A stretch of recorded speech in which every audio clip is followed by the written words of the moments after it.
Uh, Dylan Bacon, and this is the Problem Solving and Searching Lab.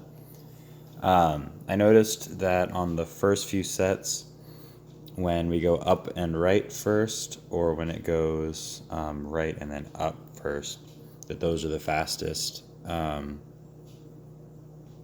that it eventually finds it. If you go left, it just ignores going left because it can't because of the wall. And then when it goes up down without memory, it gets stuck in the top left corner. And if you go right left without memory, it gets stuck in that corner because it just keeps repeating those actions forever. Once it gets memory, if you set it to upright, it looks similar to the first time you set it upright. It goes up and then it goes right and it's done.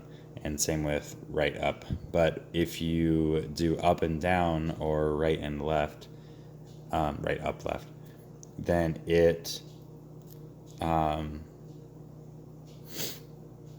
it'll go up and then down and then up and then down and then up and then down all the way across the entire field. And it takes forever, but it eventually finds the goal state. When you move the goal state to the middle, that same thing I said that takes forever. It takes about half the time because it's in the middle, but it still just goes up and down and covers the whole map. And if you have it to where you do the old fastest one where it goes up and then right and then down and then left, it just rings around the entire map until it eventually gets to the middle. Once you start finding randomness without barriers, it eventually finds the goal state. It just takes a while, or sometimes it doesn't, but it takes a while usually.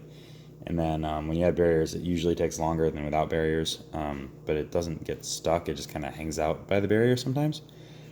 And then once you add memory, especially memory with barriers, it can find the goal state, but I feel like it's a lot more susceptible to trapping itself. It kind of reminds me like the game Snake, when your tail gets too long and you get stuck.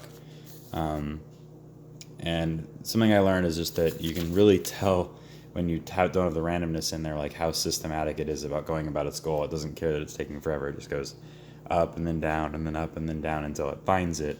Whereas like a human would get impatient and try to find a faster way to do it. And I'm sure that if it had sensors and it could actually see where it is, it would try to cut across the map instead of just going randomly, or not randomly, but slowly across.